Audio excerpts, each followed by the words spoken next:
Talk 15. Unidentified Scariel phenomena. A talk on the nature of security.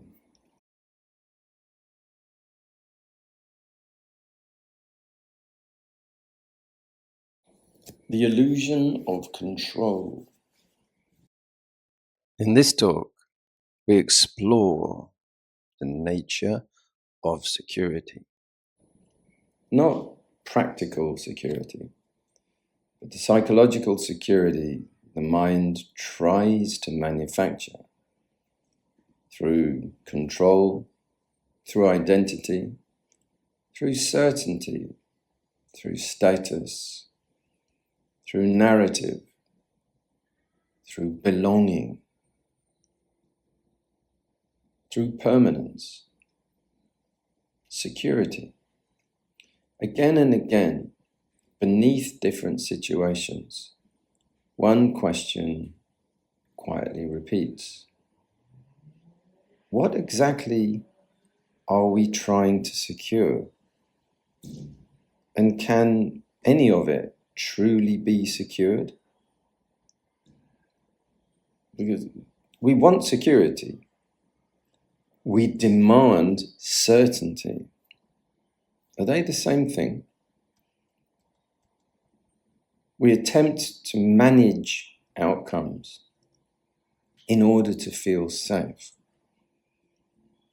But life is not really controllable at that very fine scale.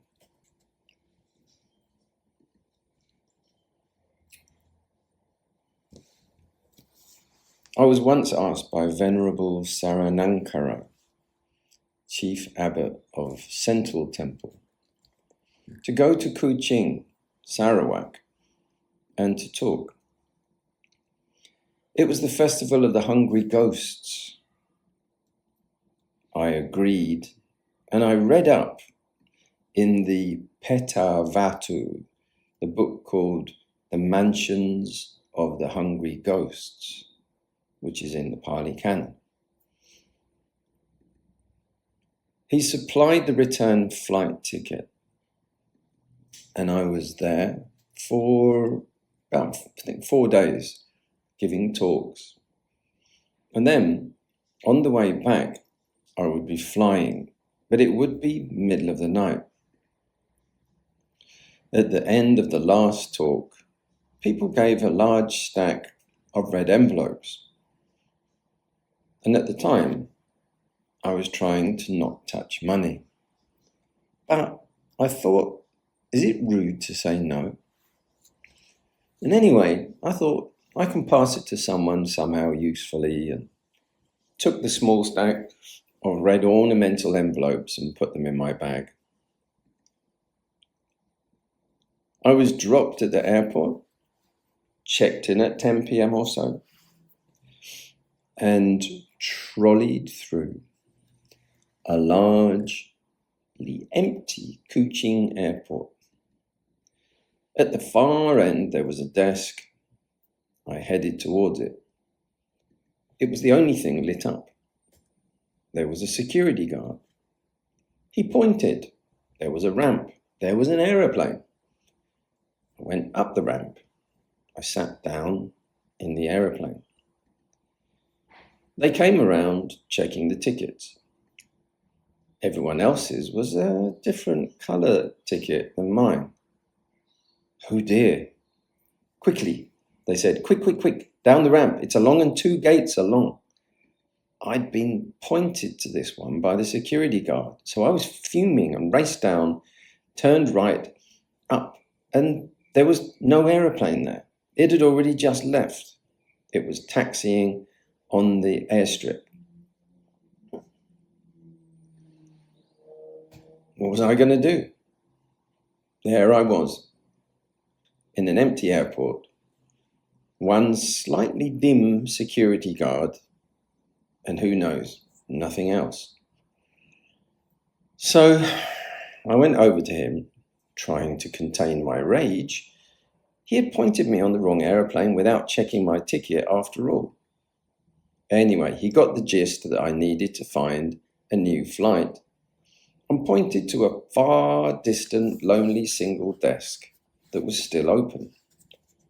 It was some kind of airline booth. So I went over to the counter. Sure enough, there was one light, one person sitting there, and I said, "Excuse me, I just missed my flight," and began to somehow explain my tragic misdirection and the fault all being the security guards. And they said, "Oh, you can catch the one at 3:00 a.m. And I said, "Ah, okay." And they said, "But you know, that will be 300 ringgit," or whatever it was. There was no talk of bypassing this part. Wait, I realized. And so, fortunately, I was holding the money. I was holding these red Ang Pao red envelopes. I opened all of them to find out the money was exactly enough for a ticket. How about that? There it was. So it was one of those beautiful moments of strange synchronicity. I paid for the ticket. What would I have done if I hadn't accepted the Ang Pao, the red envelopes? This story isn't about coincidence or magic luck. It illustrates how quickly our sense of security collapses when plans fail. We think control guarantees safety. Yet when certainty disappears, what actually matters is not control, but the steadiness of mind that responds. And the moral is that control is not the same as care. I had planned the journey, the flights were booked, everything appeared organized.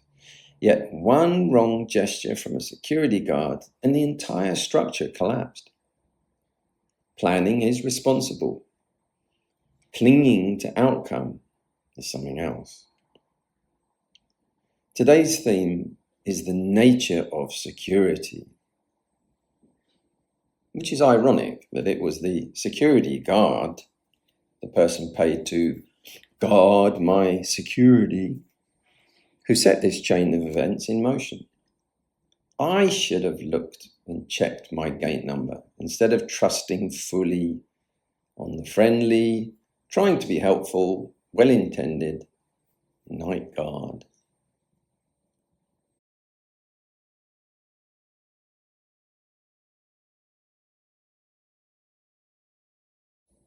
Unidentified Scariel phenomena, the racing heart of threat detection versus imagination. On one occasion, I was very, very exhausted. It was actually a full moon when I was in Chiang Mai, Thailand, at my original temple. I was really needing a break, really feeling like not being under a lot of pressure. So I spoke with my abbot, and immediately he sort of snapped his fingers or whatever and asked for a driver to take me somewhere up in a remote temple. I didn't really know where we were going. The car drove me up and up and up towards the Royal Palace Temple, which overlooks Chiang Mai. But it didn't stop there. It carried on into the depths of the heartland behind it. There were many hill tribe villages, and finally it reached one very remote valley with a temple. By then it was 6:30 or 7 o'clock in early evening. They dropped me off with my bag and left me there. I was introduced to the abbot. That was it. He said, "There's your space, there's your room." I got in. I was exhausted. One of the first things I did, as soon as I unpacked, was hit the bed and go into a deep sleep. I woke up sometime later. Could have been 10 o'clock at night. Could have been 11 o'clock. Fully refreshed. I slept for about 4 hours and felt completely renewed. So I lay there, blinking, looking at the ceiling, looking around the room. What to do? I opened the door and there was bright light everywhere. It was a full moon. So I decided, well, I'm wide awake. I'm going to go for a little walk. I can see clearly. There was a road width track that went forward along the valley. I walked along it. On one side was a deep valley going down and up the other side, full of trees. It was perfectly clear. To my left, there was a clear sky, and up there was something like a red planet, just stopped in the sky, very distinct, so it must be Mars. I casually looked the other side, and there was a hill rising to my right. There was the full moon up there, a beautiful golden moon. I noticed there were some strange shapes on the top of the ridge and some steps right where I'd stopped, leading up. It looked like some kind of sanctuary up there, some sort of temple structure. It was quite dark under the trees and bushes, but I could see the outline. The stairs led exactly up to that structure, above which was the full moon.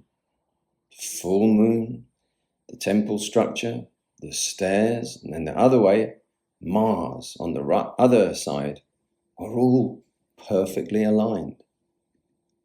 That looks significant, I thought. I wondered if I should go up and have a look at those temple buildings. Okay, I'll go up. So I started climbing the stairs. I got about halfway and paused. There was an odd illusion. It looked like there was a sort of Lord of the Rings figure up there. Like, a hooded figure in dark robes hanging down. It looked exactly like that. I thought, that's very odd. It's actually quite scary, but no problem. I'll go a bit closer and see what it actually is. It's probably some sort of washing on a line or on a bush or a statue of some kind. So I went up steps a few more. As I got closer, it looked even more like a hooded figure standing in the middle of an open area. I thought, now that is pretty scary. And I noticed my heart started to race. I went up more steps and stopped. It was a hooded figure standing there. 2 legs, 2 feet, a sort of hooded cowl. It was slightly moving, wobbling, and it was facing my direction. There was a strange sort of smoke or mist rising from around the hood. I was scared. The hairs on my neck stood up. What is it? I thought, I've either got to run, in which case I'll probably be more scared, or I've got to find out what it is, and then I won't be scared. So with my heart racing, I went up a few more steps. I started to see 2 red dots where the eyes should be. So that was really worrying. What am I going to do? I was standing there in a moonlit area, casting a shadow, clearly wearing some kind of cloak. It was this thing. I was genuinely scared. I approached a little more. It looked even more like a hooded figure with red eyes. I went a little bit closer more. Bearing in mind I'm slightly short-sighted, I thought maybe I'll say something. I went closer and said, "Hello?" The figure went, "Woo!" It was a novice monk.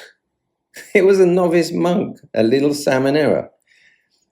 He had a robe over his head, and he was holding 2 little incense sticks, hoping the smoke was going to keep away the mosquitoes while he was doing his walking meditation.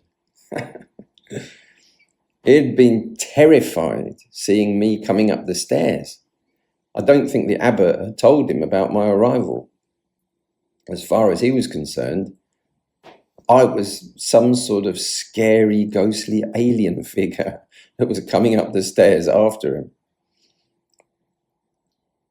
Just to show you that there's imagination and there's threat detection, and often they can come together, as they did in that moment. And the moral is that the mind hates not knowing. The most uncomfortable moment wasn't the unidentified, Scariel phenomena, ghostly alien part. It was the doubt. It was the uncertainty. It was not knowing. Ambiguity. The mind prefers a wrong explanation over no explanation. We demand certainty because not knowing feels unsafe. But security, safety, and certainty are not identical.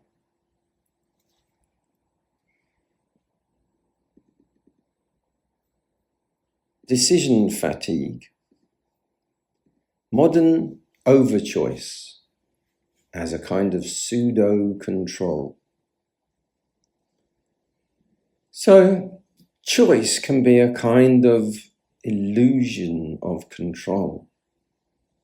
The more options we are given, the more we feel we are steering our lives. Yet the multiplication of options does not necessarily increase stability. It simply increases decision-making. That can simply lead to anxiety and indecision through overload. Modern society does make a huge virtue of freedom. Freedom of choice. You are free to choose. The assumption is that more choice equals more security, more control, more agency, perhaps more identity. This was brought to my attention during a visit to Singapore, where a hosting supporter bombarded me non-stop with choices about everything. Where to eat, what cuisine, which drink, which dessert, what variation, what option. It felt generous, yet oddly exhausting. Would you like this or this? Would you like that or the other? Would you like mild cheddar cheese or strong cheddar or Italian? Would you like that grated or block? It was strangely confusing and disorienting. When I was in Thailand training, we accepted all food without hardly looking at it. After 3 years, I actually hardly knew any of the names for any kind of food. The food items were hardly commented on. Years later, I was a layman in London, and an excited person, hearing I'd been in Thailand, was introduced to me, and they, having visited Thailand, wanted to remember and recite the names of all the Thai food menu items they knew and check with me. When it turned out I knew almost none of the names of any food, they turned deeply suspicious and suspected I was lying about having been in Thailand at all.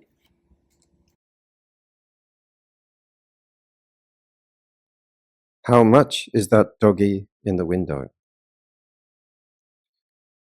Previously to reordaining in 2010, I was working largely with one sound company that provided sound equipment for very high-end banquets and expensive events.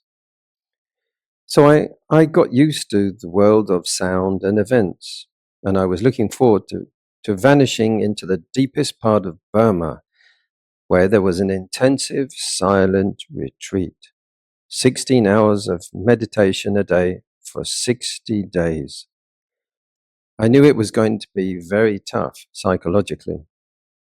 So I trained myself in Sri Lanka, practicing 14 hours a day of intensive meditation for a long time to get ready and build up the mental strength. When I arrived in Myanmar and was taken to Bago Forest, it was somewhat of a shock to discover that I was going to be confronted with a different kind of challenge than I was expecting. Firstly, there was a week-long wedding happening in the neighboring field, which had an enormous PA system. So far from it being a silent, disciplined retreat, we were flooded with Burmese pop music, non-stop, day and night, because of the wedding. Not having brought any earplugs, it was a great challenge. Next, the center of the temple in Bago Forest has a tower, and they have 4 PAs of their own facing in different directions. So on top of this neighboring party music 24/7, we had the alarm call, the temple bell, telling you it was time to wake up, time to go to the hall, time for breakfast, time for lunch, and time for all the other different things. They had a digital sample of some strangely, really irritating bells like church bells or something like that. I got really fed up with that. Having become irritated, one day I decided to do something a little bit sneaky, I have to admit, and it was probably slightly unethical. Next to the tower of the bell speaker system, there was a book on a table where yogis could make comments, requests, and complaints of any kind. So what I did was complain about the bell in about 8 different handwritings. Okay, it's sneaky, it's bordering on deception, but I have to say it was worth it for a while. They changed the bell sound. But guess what they changed it to? They changed it to Big Ben from London ringing out. So now, just because of my sneaky action where I wrote the complaints, could you change the bells in about 8 different people's handwritings and using a different pen to make it look like lots of people were complaining about it? They changed it to the bells of Big Ben. I was free from England and away in Asia, and suddenly, every few hours, I had to listen to Big Ben, the chimes of Westminster Abbey from central London. On top of that, there wasn't a clock working in the meditation hall at first, and there wasn't one in our sleeping compound area either. So they went out and bought a load of clocks and started putting them up everywhere. In Myanmar, most of the clocks seem to be imported from China, and they're usually the cheaper type.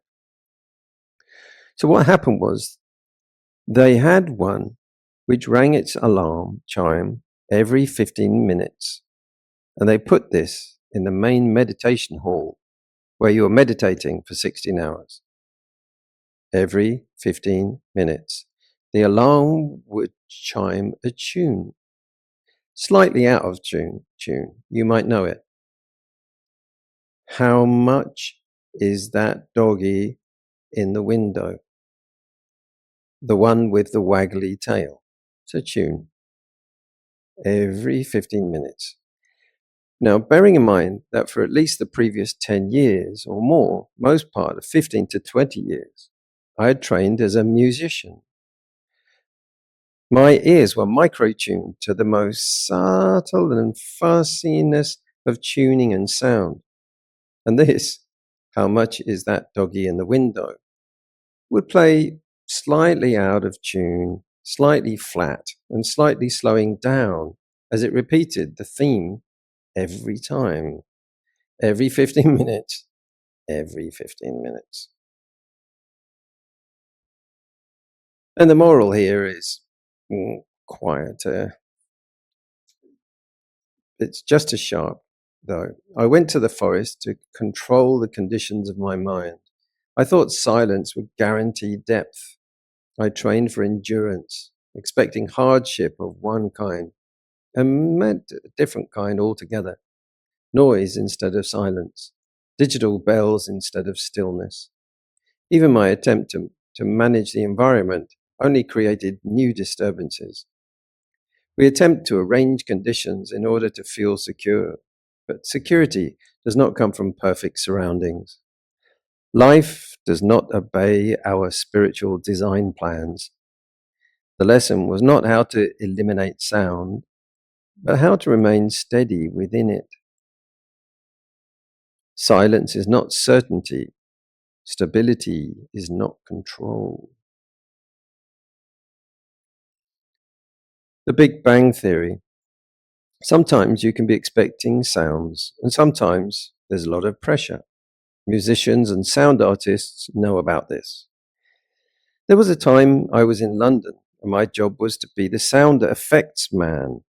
It was in a theatre, in a training show in King's Cross, London. Now, this was a very interesting play. It was about a lady who had a relationship with Adolf Hitler. It was a true story. There was a group of sisters called the Mitford sisters. One of them, the youngest one, was called Unity Mitford.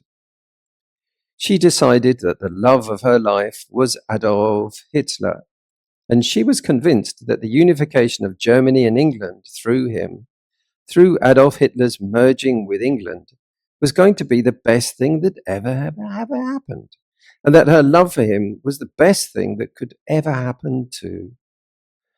Long story short, it was a play about the story of her life. I had to play sound effects all the way through from inside the sound booth. I had them all lined up, one after another. Mostly, it started with lots of German marching band music. These were all recordings on a CD disc. Mostly, it started with brass bands, boots marching, lots of things like that. Lots of other sounds. Press the button, birds tweeting. Press the button, restaurant music. And in an Austrian restaurant. Press the button, other kinds of sound effects as well. At the peak moment, at the end of the play, after months and months of rehearsal, every precise detail controlled, Unity Mitford realizes that Adolf Hitler is extremely bad news. When she comes to this realization, while she's in Berlin, she goes to a park, sits on a bench, pulls out a revolver, places it against her forehead, and pulls the trigger. At that moment, the guy in the sound booth presses the button which makes the sound of the revolver going off effect, and she collapses forward. Lights go down, it's the end of the play, and the audience claps. So imagine my horror as the sound guy pressing the button when instead of the bang of a revolver going off, what came out was the sound of a marching band. Months of rehearsals all came crashing down on me as I failed miserably to press the right button at the right time. It was a nightmare. The director, a wonderful guy, actually just brushed it off. It was one of the most merciful things I ever came across. And it showed me the stature of his character that he was able to do that. A younger person and a lesser person would have been trying to strangle me for ruining the whole event. It was really an experience of how we deal with control and how the sense of safety that comes from everything going according to plan often fails. Things do not behave exactly the way we designed.